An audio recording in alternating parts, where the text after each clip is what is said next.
Magandang gabi sa lahat. Magluluto tayo ng tokwa na may patatas at may carrots. Nilagyan na ng garlic, nor cubes, paminta, tsaka mga inihalo na mga prito. Piniritong tokwa at saka piniritong patatas at carrot. Pinaghalo-halo ang mga arikado. Pinalo-halo.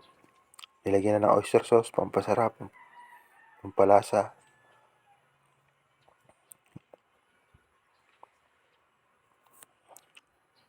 At pinalo-halo para maghalo-halo ang mga lasa, maghiwa-hiwalay ang mga palasa. Yan po.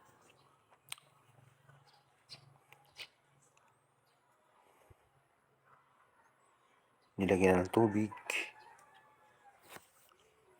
Tantayahin niyo na lang po ang tubig kung gaano karami para sa inyo. Basta masarap po, okay na po kahit kaunti. Kung gusto niyo naman ng maraming tubig, sige po, para maraming sabaw, ulam na, pwede naman po lagyan ulit ng kaunting tubig.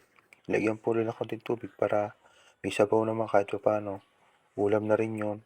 At masarap po kasi po gusto ko po ng maraming sabaw para ulam na rin at yun po ang gusto ko. At saka naglagay na ng toyo.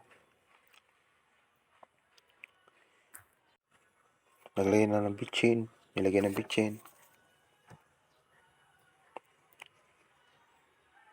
At nilagay na konting asukal para po magbalanse ang lasa.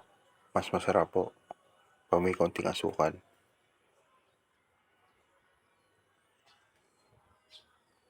Yan po, inalo-halo na para mag-iwalay ang mga pampalasa para masarap.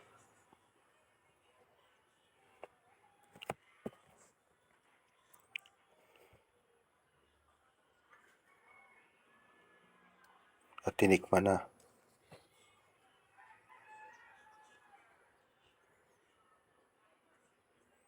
Yan, masarap. Finished product. Kain po tayo.